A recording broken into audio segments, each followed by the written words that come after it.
La historia liberal va a decir que fue una guerra de civilización, de progreso, para derrocar a un tirano feroz. El Paraguay fue el único territorio que intentó un desarrollo autónomo en América Latina, y por eso había que aniquilarlo.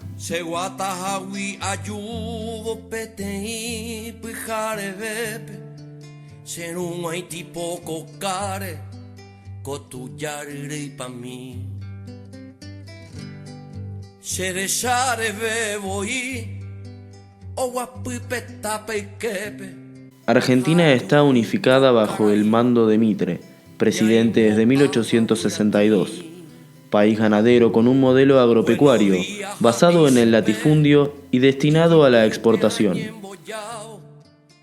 Brasil, imperio gobernado por Pedro II al poder desde 1840. Un país esclavista que había comenzado su desarrollo industrial atado al capital foráneo. La presidencia de Bernardo Berro, comenzada en 1860, fue interrumpida. Venancio Flores, con el apoyo de Brasil, iniciaba en 1864 el sitio a Paysandú, obteniendo posteriormente la presidencia. Desde 1862 gobernaba Francisco Solano López. Paraguay era un país económicamente sólido, sin déficit estatal, con educación pública y un ejército numeroso. Estancias de la patria. Confiscó las estancias de la aristocracia y las repartió al campesinado guaraní. Exportaban tabaco y yerba mate. Contaban con un ferrocarril, telégrafo, fundición de hierro y estaban surgiendo las primeras industrias papeleras y textil. La banda oriental es el camino. El fin, las Provincias Unidas y el Paraguay. En septiembre de 1864, Venancio Flores, del Partido Colorado, con el apoyo de Brasil y los liberales de Buenos Aires, iniciaba el sitio a Paysandú con la intención de derrocar el gobierno de Bernardo Berro. Solano López envía tropas en defensa del Uruguay. 1865 asume como presidente del Uruguay Venancio Flores. Comienza la guerra.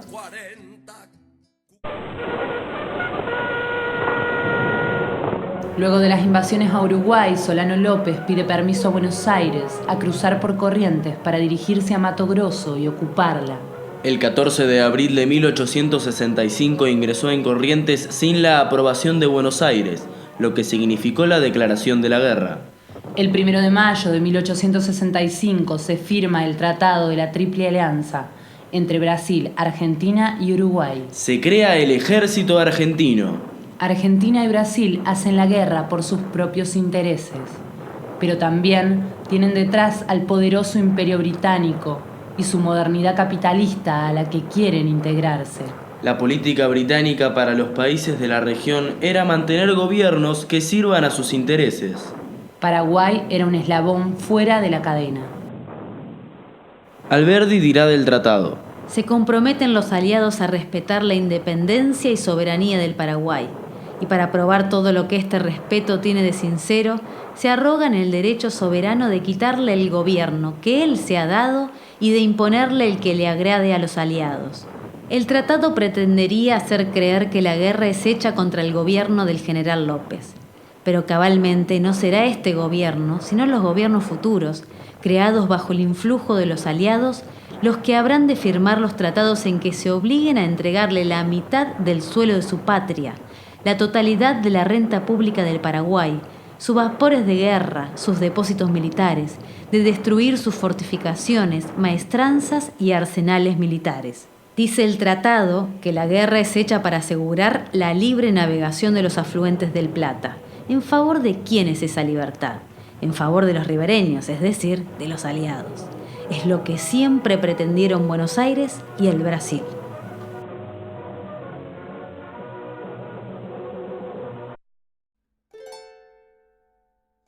Solano López tiene la intención de aliarse con Urquiza y junto a Corrientes derrotar a Mitre. Pero este se mantiene fiel a sus acuerdos económicos con los aliados y es a Mitre a quien beneficia con 10.000 jinetes para luchar contra el Paraguay. López Jordán le responde a Urquiza: Usted nos llama para combatir al Paraguay. Nunca, general, ese pueblo es nuestro amigo. Llámenos para pelear a porteños y brasileños. Estamos prontos. Esos son nuestros enemigos. La guerra fue una buena excusa para mandar al frente a los gauchos rebeldes, que fueron llevados con cadenas y grilletes. No todos estaban de acuerdo. En noviembre de 1866 comenzó en Mendoza la Revolución de los Colorados. La impopularidad de la guerra hace que el movimiento se propague rápidamente en San Luis, San Juan y Córdoba. El catamarqueño Felipe Varela lanza su proclama, invitando a la rebelión en contra del gobierno central. El gobierno nacional declara traidores de la patria a los revolucionarios en julio de 1867. Y los últimos vestigios del alzamiento son reprimidos brutalmente y le dan fin a la sublevación.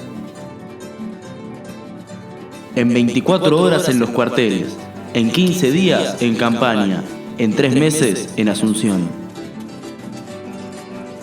En 1868, en la Argentina asume la presidencia Domingo Faustino Sarmiento, que ya había perdido su hijo en el combate de Curupaytí.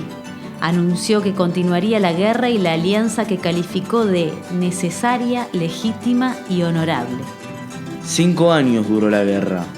Las batallas del Riachuelo, Yataití-Corá, Curupaytí, Humaitá, Lomas Valentinas son parte de la cronología de una masacre que se desarrolló en territorio paraguayo. Los aliados entraron en Asunción en enero de 1869 e instalaron un gobierno pro-aliado. El comandante en jefe da por terminada la guerra, pero Pedro II exige la destrucción física de Solano López. Recién un año más tarde, el 1 de marzo de 1870, Francisco Solano López es finalmente vencido y asesinado en Cerro Corá. Sarmiento escribe: No crea que soy cruel. Es providencial que un tirano haya hecho morir a ese pueblo guaraní. Era preciso purgar la tierra de toda esa excrescencia humana.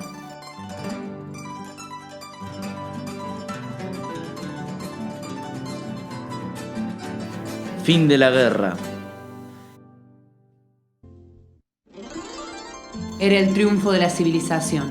Los vencedores, arruinados por el altísimo costo del crimen, quedaban en manos de los banqueros ingleses que habían financiado la aventura.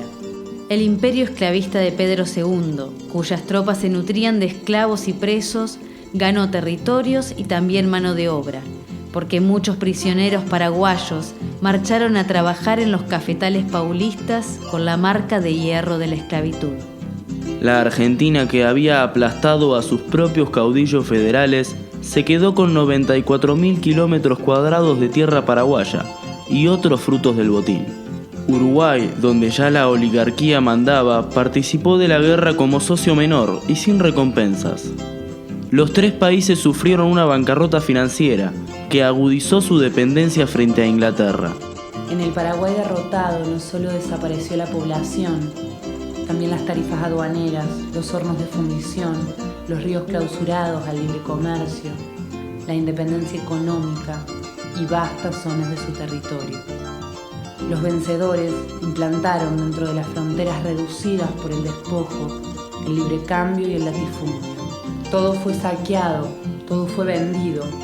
Las tierras, los bosques, las minas, los yerbales, los edificios de las escuelas. Sucesivos gobiernos títeres serían instalados en Asunción por las fuerzas extranjeras de ocupación. Sobre las ruinas todavía humeantes del Paraguay cayó el primer empréstito de su historia y su valor nominal alcanzaba el 1.000.000 de libras esterlinas.